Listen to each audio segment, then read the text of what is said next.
ಅವಾಗ ನಾನು ವೀಡಿಯೋ ಮಾಡೋಕ್ಕಾಗಿಲ್ಲ ಅರ್ಜೆಂಟಾಗೆ. ಸೊ ಇವತ್ತು ನಾನು 2 ಬಾಡಿಗೆ ಮಿಸ್ ಮಾಡಿಕೊಂಡೆ. ಒಂದು ಫಸ್ಟು ಮಾರತ್ತಳ್ಳಿಗೆ ಬಿತ್ತು, ಆಮೇಲೆ ಇನ್ನೊಂದು ಹೂಡಿ ಅಲ್ಲಿಗೆ ಬಿತ್ತು.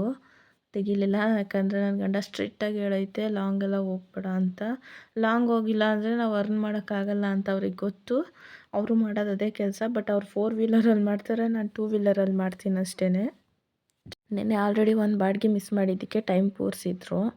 ಸೊ ಇವತ್ತು 2 ಬಾಡಿಗೆ ಮಿಸ್ ಮಾಡಿದ್ದೀನಿ, ಟೈಮ್ ಕೂರಿಸ್ಬಿಟ್ಟಿದ್ದಾರೆ. ನಾನು ಬಾಡಿಗೆ ತೆಗಿಯೋಕ್ಕಾಗ್ತಾಯಿಲ್ಲ. ನೆನ್ನೆದು ಕಮಿಷನ್ ಕಟ್ಟಬೇಕಾಗಿತ್ತು 34 ರುಪೀಸು, ಅದನ್ನು ಕಟ್ಟಿ ಕ್ಲಿಯರ್ ಮಾಡಿಕೊಂಡೆ. 12%ಇಂದ ಇವಾಗ 6% ಕಮಿಷನಿಗೆ ಬಂದಿದ್ದಾರೆ. ಅದೊಂದು ಒಳ್ಳೆ ವಿಷಯ ಅಂತ ಹೇಳ್ಬೋದು, ಪೋರ್ಟರ್ ಅವರು ಮಾಡಿರೋದು. ಸೊ ನಾನು ತುಂಬ ಕಡೆ ಬೆಂಗಳೂರು ಸಿಟಿ ಆಲ್ಮೋಸ್ಟ್ ಎಲ್ಲ ಕಡೆನೂ ಹೋಗಿದ್ದೀನಿ ನಾನು ಪಾರ್ಸಲ್ ತೊಗೊಂಡು.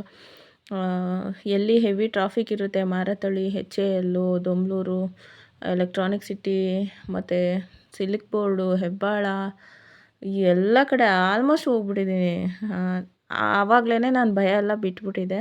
ಇತ್ತೀಚೆಗೆ ನನ್ನ ಗಂಡ ಅದು ಇದು ಹೇಳಿ ಹೇಳಿ ಹೇಳಿ ನಾನು ಗಾಡಿ ಓಡಿಸುವಾಗ ಎಲ್ಲ ಭಯಪಡೋ ಥರ ಮಾಡಿಬಿಟ್ಟು, ಇವಾಗ ಲಾಂಗೆಲ್ಲ ಹೋಗಬೇಡ, ಲೋಕಲ್ ಮಾತ್ರ ಎತ್ಕೊ ಅಂತ ಹೇಳಿ ಆರ್ಡ್ರ್ ಮಾಡಿಬಿಟ್ಟವ್ರೆ.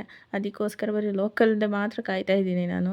ಈಗ ಲಾಂಗ್ ತೆಗಿದಿರೋದಕ್ಕೆ ಇಷ್ಟು, ಈಗ ನನಗೆ ಎಷ್ಟು ನಿಮಿಷ, 1 ನಿಮಿಷ ಟೈಮ್ ಕೂರಿಸಿದ್ದಾರೆ.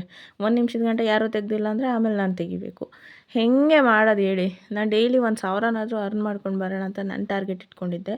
ಇವತ್ತು ಮಧ್ಯಾಹ್ನದ ಗಂಟನೇ 2 ಬಾಡಿಗೆ ಮಿಸ್ ಆಯಿತು. ಸೊ ಇವತ್ತಿನ ಕತೆ ಮುಗೀತು. ಇವತ್ತಿನ ಕೆಲಸ ಹಾಳಾಗೋಯ್ತು. 3 ಗಂಟೆ ಆಗೋಯ್ತು ಆಲೆ. ಇನ್ನೇನು ಆನ್ ಮಾಡೋದು? ಸಂಜೆ ಆಗ್ಬಿಟ್ರೆ ಹೆವಿ ಟ್ರಾಫಿಕ್ ಆಗುತ್ತೆ. ಸೊ ಈಗ ಇಲ್ಲಿಗೆ ಆಫ್ ಮಾಡಿಕೊಂಡು ಸುಮ್ಮನೆ ತೆಪ್ಪಗೆ ಮಲ್ಕೊಳ್ಳೋದು.